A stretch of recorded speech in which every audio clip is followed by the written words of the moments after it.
Hello, welcome to Family Gamer TV. Now I want to talk about Amiibo. I'm not sure if you've heard of these. This is Nintendo's entrance into the Toys to Life category with their own figures that are used to unlock characters in their games. Now at E3 they made this announcement and they rolled out a video that showed you these figures, showed you what they would do and how they would work in their games. Now there's some sort of differences to what we've seen Activision and Disney Interactive do with Skylanders and Disney Infinity. For a start, these Amiibo figures aren't unlocking playable characters in the game. What they do is unlock either a companion or a competitor. So you can bring them in, and the first game they'll be used in is Super Smash Bros. And in that game, they'll either be fighting on your side or against you. But as they do that, they'll be learning and they'll be getting better, and you'll be able to be making choices about them, about how they develop, what skills they've got, and how you change their stats around. And at the same time, they'll be learning and improving on their own as well. So the character will develop. You access them in the game by placing your Amiibo figure on the Wii U GamePad, and it appears just like you were using a Skylanders portal or a Disney Infinity base. But of course the figure doesn't stay there on the GamePad because it would fall off. So instead you put it down to one side, and then the next time you put the figure on, then it would sync again, and then it would be updated with all the choices that you've made for that particular Amiibo. Now there are going to be 10 figures to start with, and they're going to be launched alongside Super Smash Bros. And you can see on their base, much like you have an element or a franchise on the base of Disney Infinity or Skylanders figures, on the base of these Amiibo figures you can see the game that they came from. So there you can see the Super Smash Bros. Logo, and these first 10 figures will have that logo on the base of the figure. Now to me the idea seems a little bit like the Street Pass battles that we saw on Super Street Fighter on the 3DS. So in that game it would look at your stats and how you had done, and then make a calculation as you pass somebody in the street. It would work out if you were going to win or if they were going to win. And it seems to be a similar sort of idea. You know, you're developing this character, and then it has its own stats, and you bring it into the game, and its tactics and its abilities will be determined by how you've played with it and the choices that you've made. So you can increase its attack, its defense, and its stat speeds, and you can create specific specialisms for your figure as well. You can also, it's got this option of feeding equipment. Now I suspect that will be other little items that you'll be able to add and put those on the Wii U GamePad, and that will then adjust the stats of your particular character, or perhaps give them a particular item or particular weapon in the game. A little bit like the Disney Infinity power discs, and a little bit like what we're seeing Skylanders move into with the Trap Team traps.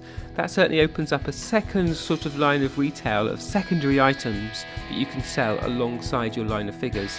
And if Nintendo are going to make the most out of sort of making some profit out of these figures and out of selling a range of collectible toys, that's a natural thing to have in the mix, and I think that's something we can expect.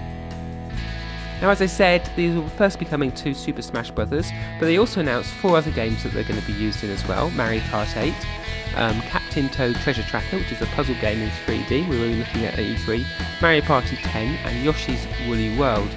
And then also in 2015 they'll be releasing a peripheral for the 3DS so that you'll be able to use it there.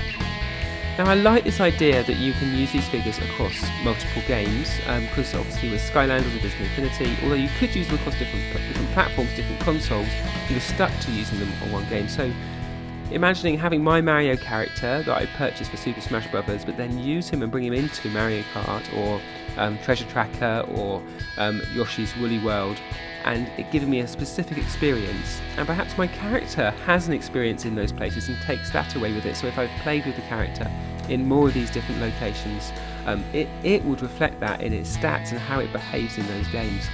And that sort of, I feel like that creates this strong connection between the player and the toy, so that you know, there's a two-way street. So the toy's remembering what you've done with it, and you're applying your choices and customizations to the toy, so that Mario is unlike anyone else's, and that Mario is your guy.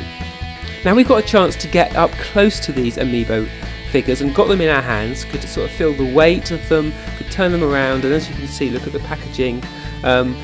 And it really looks like they're pretty close to retail, obviously with Super Smash Bros. Coming up quite soon. That's the packaging we're seeing here is probably going to be quite similar to what we'd see when it hits stores. Obviously this isn't final packaging, but we'll be seeing something similar, I think, when it comes into stores. So I think this is quite an intelligent and a well-measured entry into the Toys to Life category, as Nintendo themselves are calling it, and as Disney as well called it in their press conference, the phrase coined by Activision.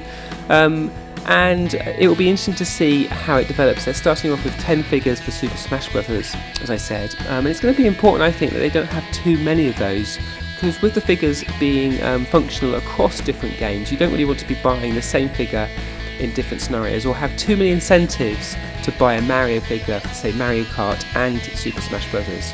And so that's the challenge of these consumer products, where you've got a video game and a toy, is balancing one against the other. So you've got value, obviously, against making a profit.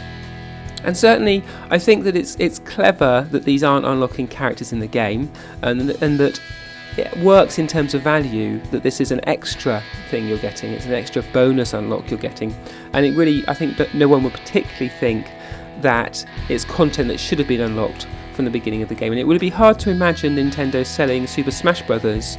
And for players not to be able to say fight as Mario unless they had purchased the Mario toy, but that's exactly what Skylanders and Disney Infinity does.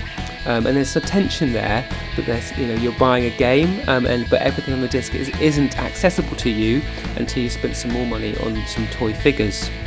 So there you go, that's our hands-on, in-the-box rundown of the Amiibo figures coming up for Nintendo. But I'd like to hear what you make of them. Do you think this is going to be something you'll be investing in?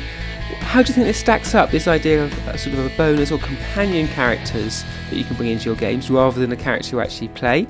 We'll be tracking with this as we go forward towards launch and on through the year as we head into Christmas.